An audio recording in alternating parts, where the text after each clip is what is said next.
presidential quest. Also joining us this evening is KTN's Eric Latif. Eric, what's coming up from your end? Good evening, Anne. And well, you know, today Uhuru Kenyatta has formally declared his interest to join a party called the National Alliance Party, with a promise that it's going to be a youthful party and telling the youth to believe. Well, we're going to be hosting the Secretary General of that party. His name is Onyango Olo. He's here in the studio with me, and he'll be telling us exactly what is this belief thing. Why is Uhuru Kenyatta in this party? Who else is in this party? And what do they hope to achieve in the coming days? I suppose who else believes, right? Yes. We'll see you a little later. Eric, thank you for that. Also joining us a little later will be KTN's Catherine Omwanto. But let's get straight to it with a look at the top stories this Sunday evening.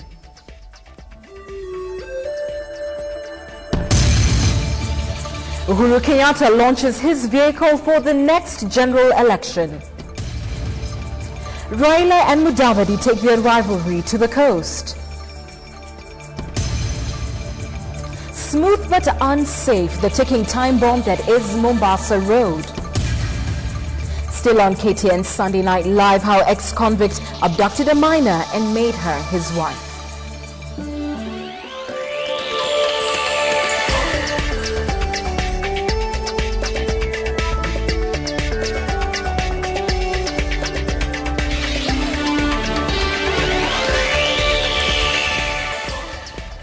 Good evening, wherever you're watching us from. Thank you for making time to join us here on KTN Sunday Night. Eric Latif will be joining us a little later. But first, Uhuru Kenyatta has this afternoon officially unveiled a party that he will use in his quest to be President of the Republic of Kenya. The National Alliance Party, abbreviated as TNA, will be Kenyatta's party to State House.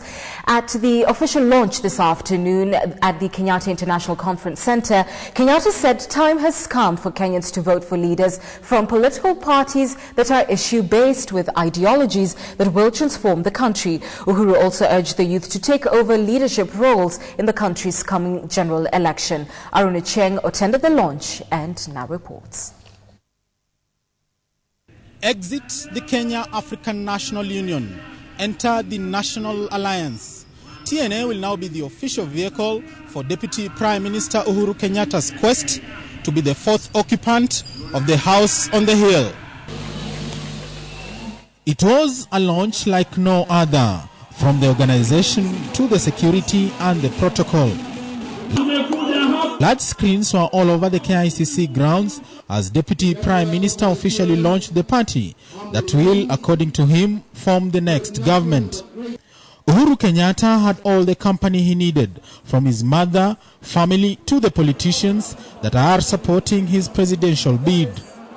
Although the TNA is yet to gain wide recognition, the crowds that swelled the KICC was enough to predict a quick rise to its popularity. Uhuru says TNA is a party like no other. Let us no longer settle for mediocrity and barren promises. Because of the pursuit of happiness is not the preserve of a few, but it is the birthright of all who believe in its pursuit.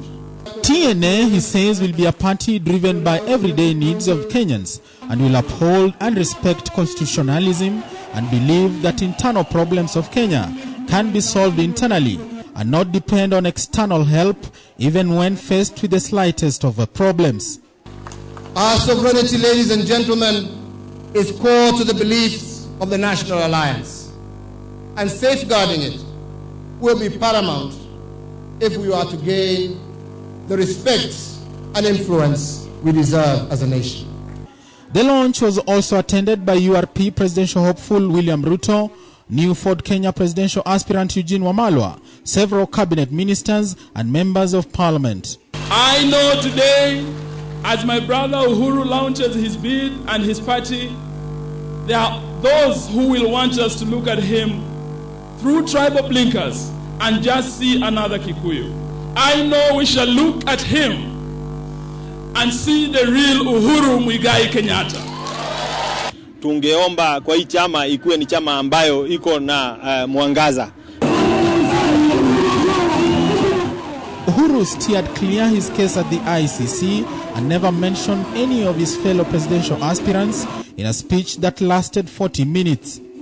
He says the party will now embark on a nationwide campaigns and will field candidates in all the elective posts in the coming general election.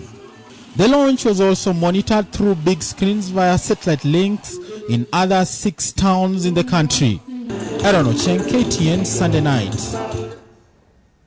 When Deputy Prime Minister Uhuru Kenyatta left KANU, a number of politicians were all set to usher him into their parties. Uhuru Kenyatta, however, snubbed all their offers and chose to go with TNA. KTN's Asham Wilu now explores the faces behind the National Alliance and why Uhuru settled for it. Uhuru Kenyatta has launched the National Alliance in style, and with the heavy political statements made today here by the leaders who attended the event, questions are now lingering in Kenyans' minds. What exactly is TNA? What are its origins? And most importantly, who exactly are its official members? TNA has actually been in existence, but as the National Alliance Party of Kenya, or NAPK, under the leadership of renowned businessman and politician Nginyo Kariuki. It was not until recently when Uhuru Kenyatta joined the party that it became the National Alliance. Sources close to the Deputy Prime Minister say that Uhuru was attracted to this party because it presented a new slate to launch his presidential bid. Many are forced to believe that parties are a means to gain power. And to some extent, this is true. The principles of why political parties exist have been greatly abused before. The National Alliance seeks to dispel the belief that politicians are bigger than the party. Interestingly, despite the presence of political heavyweights at the launch, there are no registered politicians to the party so far. Uhuru was, however, quick to offer invitations into his party and even alluded that there could be an even bigger alliance in the pipelines, something pundits have compared to the PNU grouping that ferried President Kibaki into his second term. The National Alliance is eager and willing to work and even merge with other like-minded parties to ensure greater stability and cohesion in the political arena. Uhuru's words could be an indication that even with TNA in the picture, he is still part and parcel of the G7 grouping, whose key players were also present at the event. However, the launch could also be translated as a blow to Kuraitu Murungi's PNU alliance, which had been courting Uhuru and marketing itself as the bus that would carry the next government. Ashamwilu, KTN, Sunday night. Let's bring in now KTN's Catherine Omanto with more on Uhuru. And Catherine, you're going to take us a little back in history as we track this man and what is leading him on to power. Yes, I will. Thank you, Anne. Now, for Uhuru Kenyatta, power and influence is nothing new. Since he was young, he has walked with the high and mighty, brought up in the house on the hill, the very same state house that he is so desperately fighting to return to. But his political career did not start until 1997 when he became KANU's Gatundu branch chairman. Initially, the political journey was not as smooth as one would think, especially with the former president Daniel Arap Moi backing him up. Soon after his election as KANU branch chair, Uhuru tried his luck in vying for the Gatundu seat. However, despite his family history, he lost to a little-known Moses Muhia. This was a major blow, and with that, Uhuru left politics with no intentions of returning. However, President Moi was not done with him yet. Now, in 2001, Uhuru was nominated to Parliament and immediately made the Cabinet Minister for Local Government. He was also elected as one of the vice chairs of KANU, giving him a vantage point in the 2002 general elections. And it was in 2002 that Moi looked past all his political allies who served him for years and named Uhuru Kenyatta as his successor. During the elections the same year, though Uhuru Kenyatta did win the Gatundu seat, the Kenyan voters had their eyes set on a Mwai Kibaki presidency. Now, but unlike in 1997, this time Uhuru did not retreat following his defeat. Instead, he embraced his new position as the official leader of the opposition. But with Moi now out of the picture, Uhuru had to fight for his political survival. In 2005, he linked up with the then popular Orange Democratic Movement to shoot down the proposed constitution. And with this, he somehow gained more popularity and influentiality.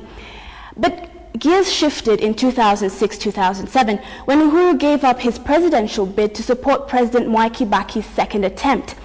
Another strategic move that gained him favor with Kibaki, who in 2008 gave him two key posts, that of Deputy Prime Minister in accordance to the National Accord of 2008 and the post of Finance Minister.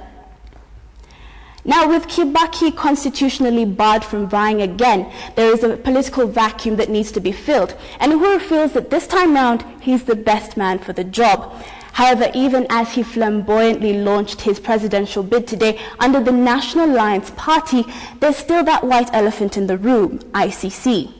Now, as we approach the next general elections, Uhuru must still prove his innocence at The Hague. The question here is, will this be another hindrance to his presidential bid, or is the ICC factor just another technicality? Well, the only person who can give us that answer is the Kenyan voters. And with that, I hand you back to Anki Gutta. Thanks very much, Catherine, for that. Joining us now is Eric Latif. He is joined by Onyango Olo. And Eric, just before you get into that interview, it will be interesting to see whether all the pomp and glamour that surrounded today's launch can actually translate into real solid votes. Eric? Indeed, it will be interesting to see whether that momentum that was launched today at the KICC actually goes beyond Nairobi and goes to all the youth of the country. Like they said, it's a youthful party. Yeah, and the question is the man taking charge of that party youthful himself? Well, I'm sure you've got the answers on the other end of the studio. Indeed, I'm now joined by Onyango Olo. He's the Secretary General of the National Alliance Party. The chairman of your party, Onyango, is John Sakaja. He's below 30 years old? Yes, John Sakaja is below 30 years old. How old is he? In fact, he is 28 years old. The vice chairperson is Lydia Mukaya. How old is she? Barely 32. How old is Onyango Olo, the Secretary General? Onyango Olo is one of the oldest in the party at 42. All right, but now we see the party launching today, and it associates itself with somebody who is half a century old, 51-year-old Uhuru Muigai Kenyatta. Explain the age difference. Oh, thank you. The party is driven by young people, but it does not exclude the old or the not so young or the not so old. The fact that the chairman is probably under 30 or the vice chairman and the other officials are in their mid-30s does not exclude even people who are octogenarians, does not exclude people who are much younger than them. The fact is the party is open to all members of the society who wish and desire to join it. So what is youthful about the party? What is youthful about the party is that, one, at the core of it, the engine of it, the management of the party is run by persons who are youthful, people who intend to infuse youthful ideas that can take politics in this country to the next level with new ideas, new ways of doing things. In fact, we are opening a new chapter in our body politic and the history of this country. We are saying it is enough, it is overdue for the youth of this nation, not just to be told that you are the leaders of tomorrow, but to take the reins of leadership today. That was the same message that Uhuru Kenyatta was giving during his speech at the KICC today. We saw him saying, the youth, it's about time that we believe, and he said we, he didn't say you. Yes. But is he a member of TNA? Let me first clarify something here. There's a difference between youth and young persons. And Uhuru Kenyatta is a member of TNA, the National Alliance. A registered member? A registered member of the National Alliance. He joined us during this time that we are recruiting to comply with the Political Parties Act. So is he also in the register of KANU, to your knowledge? To the best of my knowledge, even if he were in the register of KANU, he is now not a member of KANU and cannot be a member of KANU under the Political Parties Act, Article 14. Which says that anybody who participates in the formation of another party or takes part in the promotion of another party ceases to be a member of the previous party. So Uhuru Kenyatta is now a fully registered member of the National Alliance and not a member of KANU. All right, I'm not going to engage you in whether he should resign as Member of Parliament for Gatondo South, because he's a Member of Parliament on a KANU ticket. Yes. Let him answer that question when we host him. The question that I'd like to ask you is, did you approach Uhuru Kenyatta to join TNA, or did Uhuru Kenyatta approach you and tell you, can we form a party together? We did not approach Uhuru Kenyatta. Neither did Uhuru Kenyatta approach us directly. What happened is that as a team of colleagues or people who were desirous to form a party or to join a political movement, one or two of us happened to have been someone who was close to him and knew that Uhuru Kenyatta was literally looking for a party to join. He was party shopping. He was party shopping, especially after the debacle of KANU, when they got an order barring them from recruitment. He could not move on. Time was running, and they were going to be caught up. So when he had the idea that we were keen on forming a party with a youthful agenda, he told us that he would like to discuss this with Mr. Kenyatta. And when Mr. Kenyatta heard that this was a national party that had no regional bias, had no had not carried those things of the baggage of past. The baggage of past. He said he would really love. And you welcomed him to come. Did you welcome him to come with his baggage from the past? We welcomed him to come, and he joins us as Uhuru Kenyatta. If any of his members would wish to join us, we welcome. Let us not forget that all of us, you inclusive, we have a baggage. We have a past. We cannot run away from it. So basically, TNA now has Uhuru Kenyatta. Is he your presidential candidate? Let me put it clearly that Uhuru Kenyatta has expressed the interest to seek the nomination of TNA for presidential candidature of this country. He's therefore going to run on a TNA ticket. But that does not preclude any other person from also presenting himself and saying, look, I also want to run as a candidate for president under TNA. When are the nominations going to be held? The nominations are going to be held, depending on the date of the elections. We will have to comply with the law. If it remains March, then definitely we must do our nominations well before December. And also, are you also going to do the nominations for all the other positions? And how will you ensure that the youth are well represented when it comes to all these positions of leadership? Thank you. If you listened to Mr. Kenyatta's speech, even the chairman's speech today, you understand, you realize that we are putting emphasis on free and fair nominations. That one of the things that has kept the youth away from politics is that the nominations are bought by wealthy politicians, older members of the society, so the youth and women are kept aside. We intend to conduct our nominations early enough so that where they're not properly done, we can repeat them until we get the most competent candidate and not the richest or the oldest candidate. So in this... Or the most experienced, or the wheeler dealers. Or the wheeler dealers of this. For instance, just to cut you short, we saw Ferdinand Waitito, Mike Sonko were among the leaders at your launch today. Yes. Are they members of your party? Let me put it today this way, Mr. Latif. These were not the only people who turned up at the party. There were tens of thousands of people who turned up. There was even Mr. Ruto who turned up, Mr. Keter who turned up, people who are our members, people who are not our members. And don't forget, this is a party that is barely 2 weeks old. Where would we get our members if we did not poach from those other parties? The question is actually leading to a point of how will you sieve to ensure, for example, and I'm not going to repeat the names again, how will you ensure that the people who join this party and who seek leadership positions in this party actually espouse what youthful freshness is all about in TNA? This party is not a party of young people. This is a party that is led by youthful people, but espouses people from all ages and all walks of life. A party cannot and must not be treated as a private members club where we can say, oh, you, Mr. Latif, you cannot join us because you are either too old or too rich or ABCD. On issues of integrity, on issues of your past, on issues of whether you are competent to be a member of this party or to contest under it, we leave that to the law. So long as you meet the criteria set by the law, you are welcome to join us. Let's conclude this interview with this question. We saw a very colorful ceremony at the KICC today. It was looking really good. Who bankrolled it, and who's bankrolling the operations of the party? Thank you so much. It may interest you to know that we have volunteers. We ourselves, the officials of this party, are young, youthful professionals, some very successful in their areas of engagement. If I tell you like that tent and the way it was all put up, it was a donation that we paid not a coin.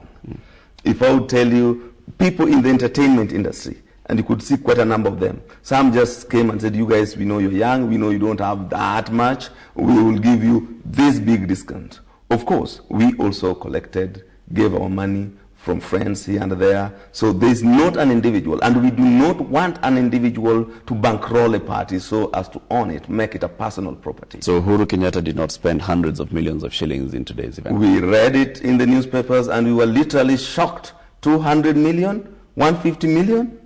Probably the writer did not just envisage what that kind of money would do. He did not give that kind of money. I'm the Secretary General, I'm the custodian and a signatory to his account. He did not give us that money. Thank you very much, Onyango Law, the Secretary General of the National Alliance Party. Kiguta, you heard the man. He says Uhuru Kenyatta is now officially a member of the National Alliance Party. He is no longer a member of KANU. Uhuru Kenyatta is not getting this ticket freely. He must contest this ticket with others. It remains to be seen who else is going to come up and contest this ticket against Uhuru Kenyatta. Absolutely. Thanks so much, Eric, for that. We'll speak to you a little later. Eric Latif there for us. Still with the politics, the battle for political support in the coast region appears to be quickly centering around the Mombasa Republican Council debate.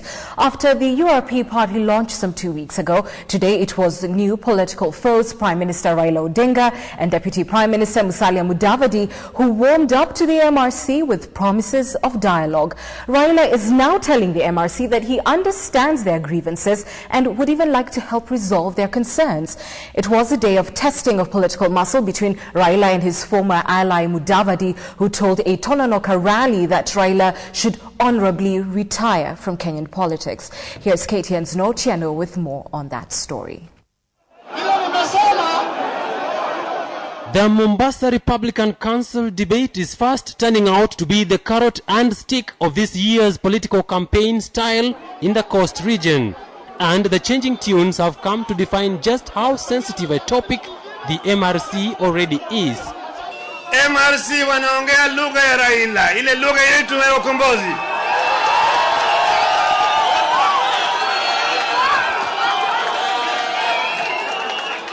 Ni wale watu ambaye wameona dhuluma ambayo imefanyika tangu uhuru mpaka wa leo. At his Likoni rally, the Prime Minister went all out in what appears to be his latest stance on the outlawed group and its demands. Nilipeleka hiyo maneno kwa bunge na mulisikia wale ambao walikuwa wananipinga mimi. Ati wewe unawezaje kuongea na kundi marufuku? Nikasema marufuku gani? Deputy Prime Minister Musalia Mudavadi was also flexing his political muscle across town in Tononoka in his newfound hardball political rhetoric. He is, however, treading more cautiously than Raila on the MRC debate, promising coast residents he will support a motion to allow for dialogue with the MRC. Kuhusu mambo ya MRC, wakati Mheshimiwa Kioni ataleta muswada kwa bunge, sisi tutaunga huo muswada mkono ili tuwe tunafungua njia ya kutoa suluhisho. But as Musalia and Raila had their showdown in Coast Region, Vice President Kalonzo Musyoka was meeting Kenyan diaspora in Texas, where he swore to uphold peace during the campaigns for the presidency. As we prepare for elections this year, I will not use Kenyan youth and give them wrong messages. So they will take pangas and machetes and bows and arrows to fight fellow Kenyans. His political rival in Eastern Region, Charity Ngilu, came under pressure in Booni to declare where she stands in this year's political duel and whether she is in the race for the top seat. But she is choosing to play her cards close to her chest. Mimi nitaomba kiti na nitaomba kiti kikubwa ya kusaidia wananchi, kiti ya kusaidia wananchi, si kiti ya ukubwa kwangu mwenyewe. She was speaking after attending a memorial ceremony for her grandmother in Boni. Noah Otieno, KTN, Sunday night. Well, unfortunately, if you frequent this side of town, then this story will come as no surprise to you. One person died this morning after a matatu ferrying people to Kitengela crashed into a lorry at the Mulolongo Airport Road junction. 4 others sustained serious injuries and are in critical condition. KTN's Betty Kialo brings us the story of a forgotten highway which can be described as a silent killer. 9 a.m. Sunday morning, the time that saw the end of one more life on our roads. This matatu wrecked immensely after it crashed into a lorry that is said to have been using the wrong side of the road to turn. Kuna jamaa alitokesea pande ya left, akafanya U-turn. Alipofanya U-turn, nasi tulikuwa karibu sana, akaingia kwa barabara abruptly. One person seated at the front where the impact was worse died on the spot. Several others were gravely injured and are in critical condition. The lorry is said to have been coming from the Mlolongo service road waiting to join the main highway. However, the driver used the wrong side of the road to turn, and therefore 2 matatus that were coming from Nairobi crashed right into it. When you look at the reasons that cause accidents on our roads, really mostly are human errors that either happen through negligence, carelessness, and that can be avoided. Residents, however, say that the highway does not have strategic turning points for motorists who want to join the highway from the service roads. A visit just hours after the fatal accident proved to us that it's not only a matter of the motorists driving, but a matter of infrastructure as well.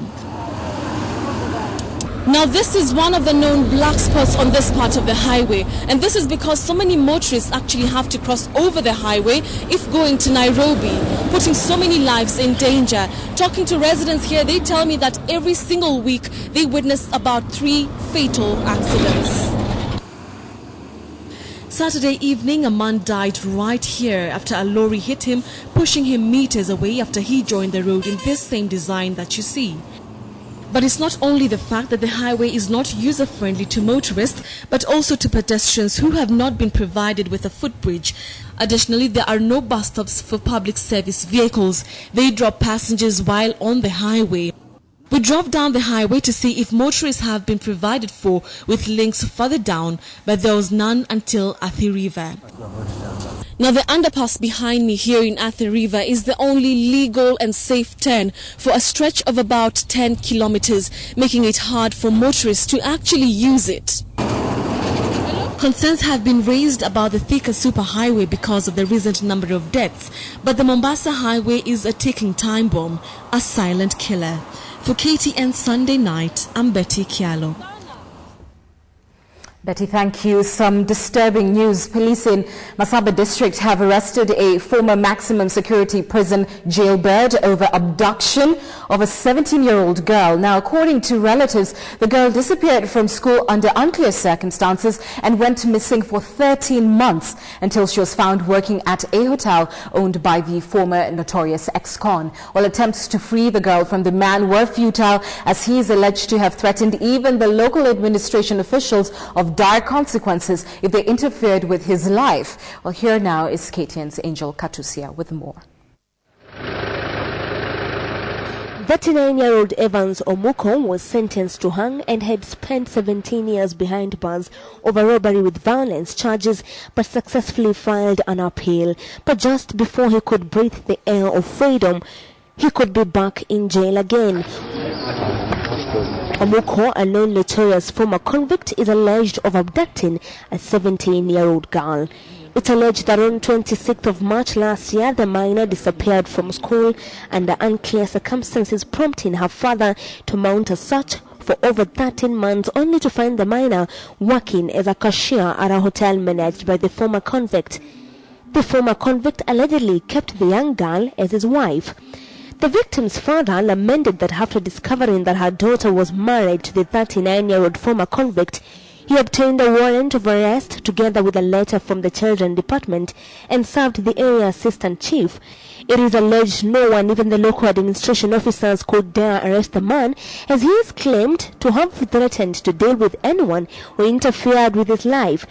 Fearing for their life owing to the convict's past criminal activities, nobody could rescue the innocent girl. It took the efforts of police officers from Masaba district to arrest the man. However, on his part, the former convict said that the minor approached him in his hotel looking for a job, which he offered. He later married her. He claims the girl is not 17 but 20. Investigations are underway and the former convict together with the victim are in police custody. Well, I would certainly hope justice for that young lady. We're going to take a short break, but when we return, what's coming up, Eric? Well, in our feature of the day tonight, we are going to talk about, bring you the story of Naomi Muthoni Kipkorir, who is the general manager of Senaka East Africa.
Insurance, investment management, property investment, and financial advisory.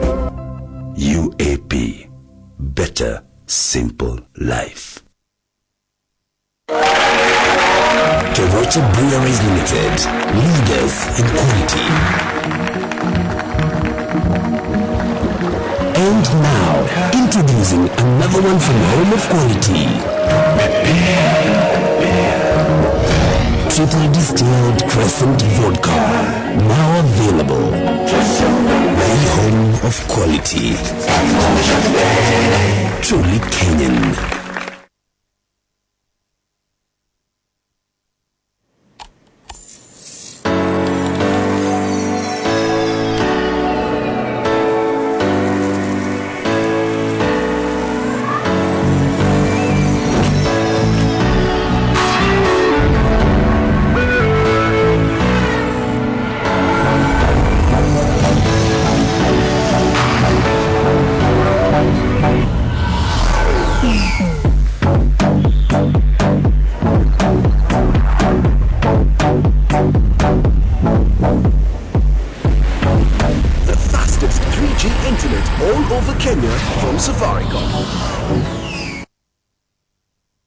For 25 years, Visa has helped athletes get to the Olympic Games. Now, we're going to help you get there too. When you pay with your Visa card, you stand a chance to win a return trip for two to the London 2012 Olympic Games to fuel the athletes that you stand and cheer in person. Visa, supporting athletes and the Olympic Games for 25 years. People everywhere go with Visa.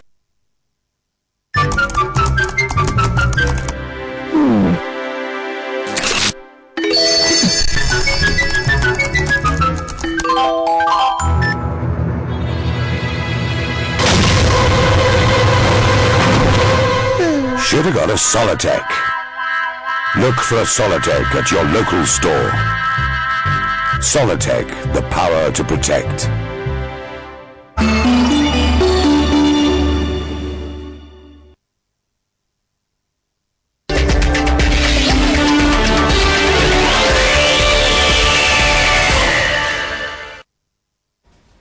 Welcome back. You're watching KTN Sunday Night. Well, Anne, have you ever thought of joining the disciplined forces? Ever? Actually, yes, I have. It's rather embarrassing. I'm flat-footed, so apparently you can't join. There's also a height requirement, you know? Yeah. And you need to know how tall you need to be to join the military. Do you know how tall? How tall does one need to be? I don't know. I don't think you qualify though. Well, let's get into the story. In our feature of the day tonight, we are bringing you the story of Naomi Muthoni Kipkorir, the general manager of Senaka East Africa. Now, as a young girl, she nursed the dream of one day joining the disciplined forces. But the stringent requirements for qualification to the disciplined forces were just too high for her. However, she didn't allow this to kill her dream. She tells her story of rising through hurdles to see her dreams come true.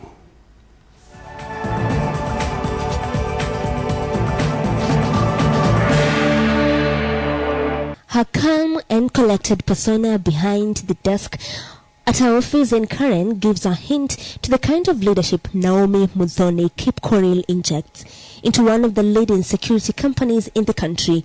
Naomi runs the Senaka East Africa Security Group on firm and strict principles. Her favorite word during our visit is discipline. I embrace discipline because I started discipline. Even myself, I was disciplined by my mother when I was growing up. I went to school. By that time, there was discipline. And here, even in now this profession, discipline is very key. And you are able to instill it. Brought up by an administrator, dad, and married to former police officer John Kipkorir, Naomi says all her life she has admired the role of the uniformed forces. Unfortunately for her, the desire to join the forces was not fulfilled. My dream when I was growing up, I really admired the policemen, especially during the pass-out parades or when we had those government occasions. I could not be a policeman because of my height. I'm only 5'2". Despite the literal shortcoming, Naomi says she's now living her dream of overseeing affairs in a security company with international affiliation. She has been at the helm of the firm since 2002 when she quit her job as a senior superintendent at Posta Kenya to join her husband in the business. The life I'm living today is achieving the dream I had when I was a very little girl. Seeing myself with uniformed officers, and that is what I like best. On the right, please, up. Security matters have been always perceived as a role well fitted for the male gender. However, Naomi does not think so. While she agrees that the security industry is still male-dominated due to the perception, she points out that on performance, gender does not matter. It is still male-dominated because I told you it is full of risks, and even the times that people still watch over, it is still like it's meant for males. But when it comes to the managing aspect, anybody can manage any job, regardless of your gender. I still admire women leadership because they have the mother element in them. They are not very brutal, they are not very, very firm, and that they have a listening ear. And that one, I always count it on women, and is a tick on women. When Naomi talks business, she is proud of her leadership at the company, citing the unique training that all guards recruited to the firm undergo.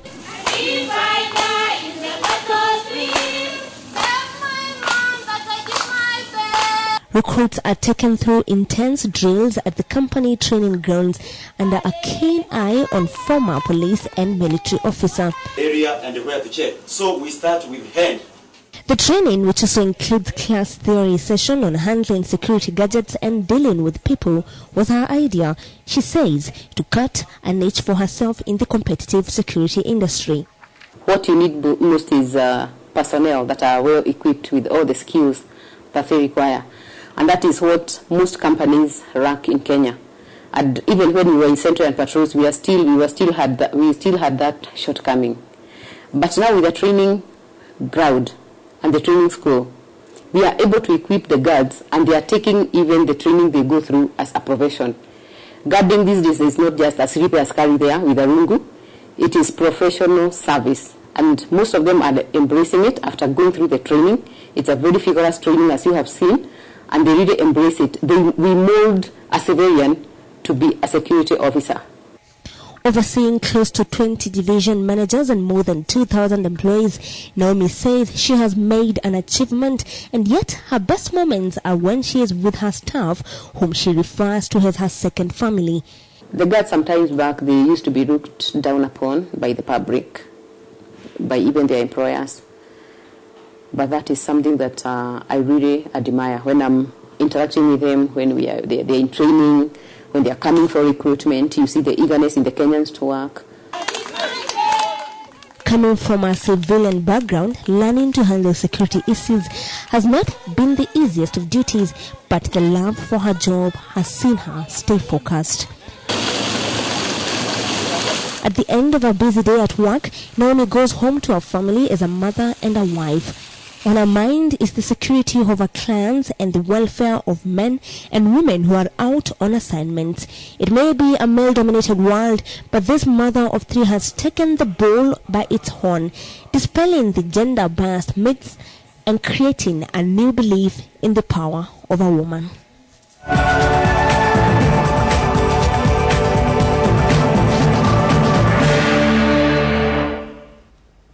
That's what we call resilience. But did you know actually that the security guards undergo such kind of rigorous training? Well, on this week's edition of Auto World, we focus on fuel efficiency. As Kenyans continue to face the brunt of volatile fuel prices, is there a way out? Betty Kialo looks at ways to cope in these hard times. Next on Kenya's premier motoring segment, Auto World. The story of the Kenyan motorist will definitely never end, as the driver and the car then lived happily ever after. Definitely not. This sad reality dawns on a vehicle owner after realizing that after years of penny pinching to have enough to buy that cherished car, the buying actually marks the start of a long journey of few highs and too many lows. Coupled with the endless costs of running the vehicle, the owner now has to waste precious hours sitting in his vehicle owing to the daily nightmare of gridlocked traffic. Then there's the fuel.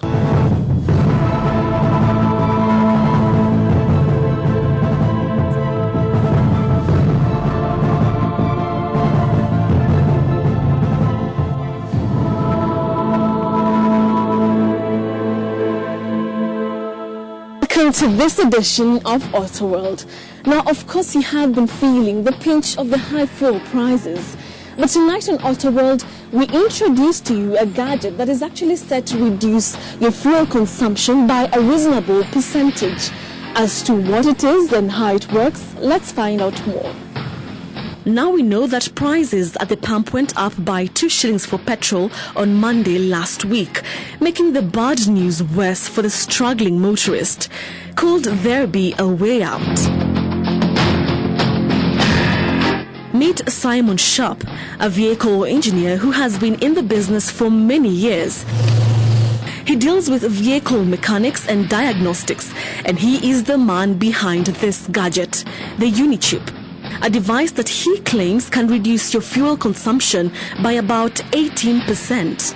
Okay, the Unichip is a universal device that works on any car which has electronic energy management, whether it's petrol, diesel, a manual gearbox, automatic, and it allows us to modify the settings of the engine management system to suit our requirements. So whether we want more performance, more economy, speed limiters, delimiters, whatever the customer's requirements are, if they would like something different, then we're able to do it with a Unichip.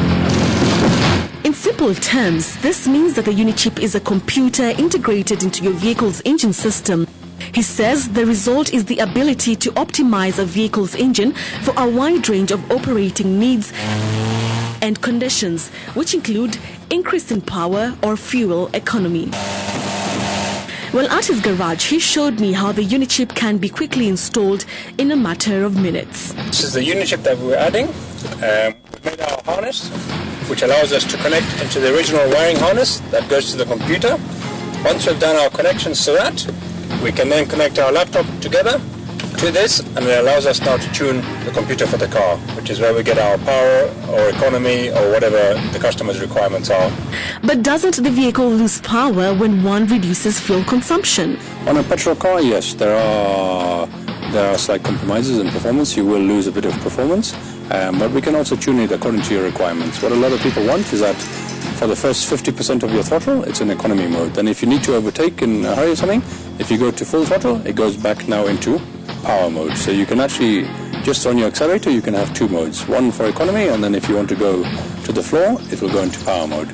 But you can't then expect, if you sit with your foot flat on the floor all the time, that you'll get economy. So the driver also has to be a little bit disciplined.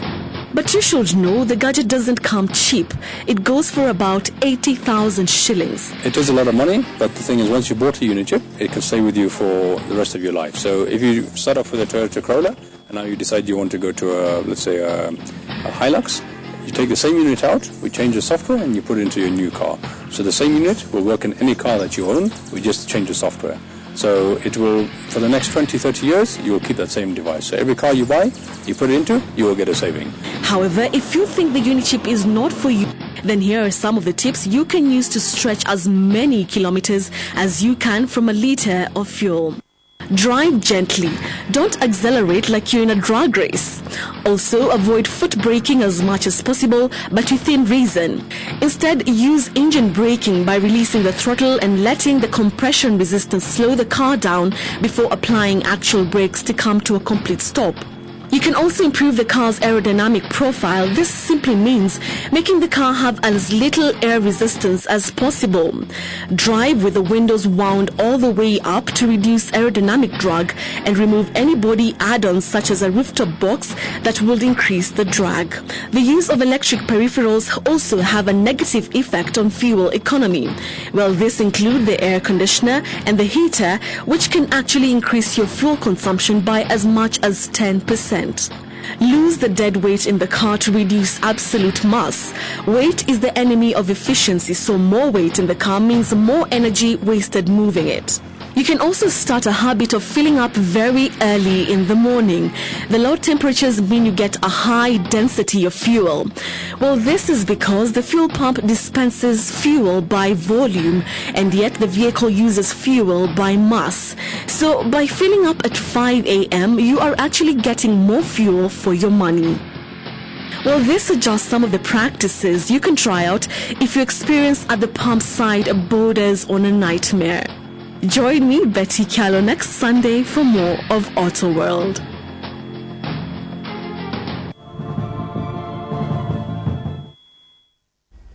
Well, you heard the lady. Drive gently, don't accelerate like you're in a drag race. Heard that, Anne? Yeah, absolutely. No drag races here. All right. Time for Money and Power. He served in the Indian Army for about 9 years. However, since 2004, he has been actively involved with reviewing several investment opportunities in Africa. We're talking about Rakesh Wahi, who is the chairman of CMA Investment Holdings that has representation through its portfolio companies in over 20 countries. Well, KTN's Bonnie Tunya brings you more on an entrepreneur with an appetite for early stage investments in emerging markets across the world, and especially here in Africa. On this edition of KTN Money and Power, I'll be talking to the man behind CNBC Africa and Forbes Africa, two leading brands in the African media market. Now, Rakesh, when did this all begin? Bonnie, I've been living in Dubai for the last 25 years, and that's been home for me and my family. And we, culturally found that to be a lovely place between the East and West. So we went there in '88, and I spent a lot of time in Russia after that, between 1989, 90 and 94. And we invested in the real estate market in Russia when people weren't ready to move there. So I guess a lot of the business interest started off after my move to Dubai. Whenever the name Rakesh Wahi is mentioned in business circles, brand names like CNBC Africa, Forbes Africa, ABN Productions, ABN Newswear Services, Murdoch University Dubai, Anaya Firms and Tech One Global pop up, all pillars that hold this man's business empire. Rakesh has a sworn appetite for early-stage investments in emerging markets. There were a lot of issues going on at that point with the opening up and privatization of large businesses. So we did look at acquisition of certain banks in East Russia. We looked at acquiring a bank at that time in Ukraine. And we failed at some of these opportunities. Rakesh set out on various investment activities in the Middle East and India until 2002 when an idea struck him. We went to Microsoft in 2002 and talked to them about setting up an IT company in Sri Lanka to distribute Microsoft products. And Microsoft themselves were amazed. The first question they asked me was, is there a real business opportunity in Sri Lanka? There seems to be a war going on. Tech One Global, the firm Rakesh started in Sri Lanka with only 4 employees, has now grown to a staff of 400, with branches in 8 countries having a significant presence in Bangladesh, Singapore and South Africa amongst others, with the Sri Lanka firm set to list in the Asian stock market. Rakesh and his partners exited the CNBC India to start the same outfit in Pakistan. It wasn't long before Rakesh started toying with the idea of setting up CNBC Africa. In 2004, I found that everybody was reporting on gloom and doom. Africa was, a continent where aid was being given, and everybody talked about despotic leadership, about corruption, and things that to my mind, were, in the larger scheme of things, not responsible reporting. In 2004, CNBC Africa was born with the establishment of its headquarters in Johannesburg, closely followed by a bureau in Cape Town, with the East African Bureau in Nairobi opened in June of 2007. After the recession of 2007, CNBC re-embarked on expansionary plans in 2011, this time setting up offices in Namibia, Zambia, Mozambique and Gabon. Having attained this feat, it was time to dream again for Rakesh and his partners, a journey that would lead them to the birth of Forbes Africa in September of 2011. But it was my belief that Forbes is a great title. It's a very aspirational and a very sexy brand. And to our minds, it was a great time to actually launch a magazine where Africans would see themselves as leaders, write about African, billionaires, talk about the success stories in Africa, and not just sit as Africans and read about Asian and Western stories of success. If we talk about Forbes Africa, CNBC Africa, 2 leading brands, what's their market capitalization? It's very difficult to say. Media companies are valued differently in different parts of the world. We're still in a startup stage. What I can share with you is that we've invested over 200 million rands, which is, give or take $30 million in the business so far. Rakesh projects that in the next 5 years, Forbes Africa will be worth anything upwards of $500 million. The media mogul attributes his achievement in life to a sound educational background he got from his parents. I was born in Delhi, in India, and I went to school at India's best-known public school called the Doon School. So it's a very privileged background that I had, and had the best of education. Joined the National Defence Academy, which is India's training ground for the officers. Spent 3 years there, graduated with physics and mathematics. Rakesh, a member of the Institute of Engineers in Kolkata, India, says it is the appreciation of education and the need to build capacities in his organization that inspired his 3rd major area of investment. The 3rd vertical that we built was education. And education was more out of default because we weren't really academics, either Zafar or I. But we found a lot of skills shortages in the emerging markets that we were operating in. And we went into the education business primarily to try and build capacity in our own businesses. So we were looking at a very strong journalism school to begin with. What followed was a partnership with Murdoch University in a bid to create a modern institution for journalism, resulting in the establishment of Murdoch University in Dubai.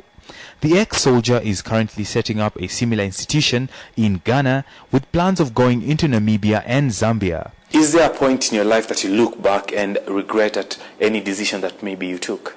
I have never had any regrets in what I've done. You may have made mistakes. As part of any journey, you are going to make mistakes, whether it's in the decisions you've made to invest in certain areas, decisions you've made to hire certain people. But it's a journey where you learn. Rakesh Wahi, a proficient golfer, is always on the golf course for relaxation, a sport his entire family has adopted. However, he admits it is hard to separate his family from his work when I ask him about his work-life balance. This is a very difficult balance to find, and if you talk to a lot of people who are in the same boat as I am, and where you're leading a lot of organizations across the world, I think your family grows with you, and they adapt to your working cycles. Rakesh could be spotted driving around in a top-of-the-range BMW or a Porsche when he wants to go all fancy in his adopted home of Dubai, where he has lived for over 20 years. However, the modest billionaire does not quantify his wealth based on what kind of toys he has acquired, but on the value he adds to people's lives, like the orphanage he runs with his wife, taking care of 40 abandoned children in South Africa. As a tactful business strategist, Rakesh's philosophy is all too clear. I think the most important thing is to dream big, and for any leader it's important to have a vision. You cannot have a vision if you don't know how to dream.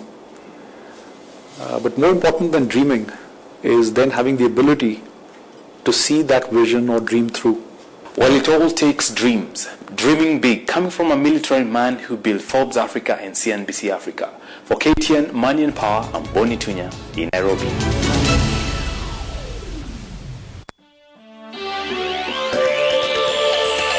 I know that through the economic stimulus package, throughout the country, many Kenyans, particularly young Kenyans, benefited during his tenure at the Treasury. But may I say that even if we carried out reforms in all our sectors, but failed to reform our politics as a nation, we would not succeed in bringing about the transformational change that Kenyans desire. We must reform our politics.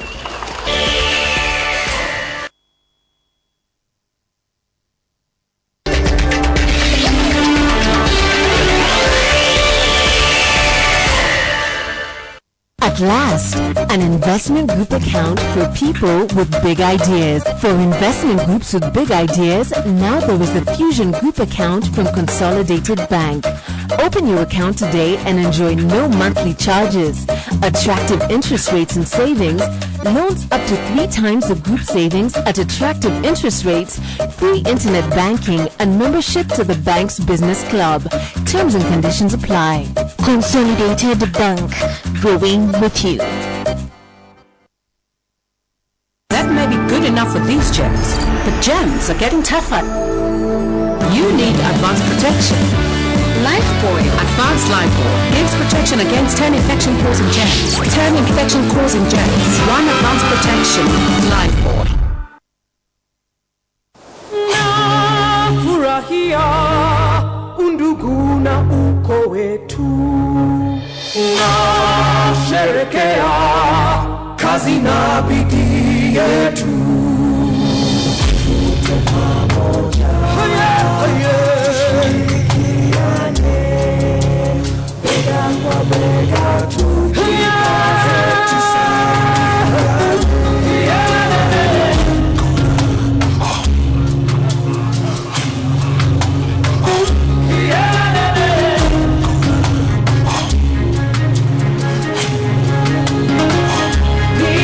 Come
Let's do the sport. Starting with football, City Stars ended their KPL first leg fixture on a high, edging out at the visiting Thika United 3-2 at the Hope Centre here in Nairobi.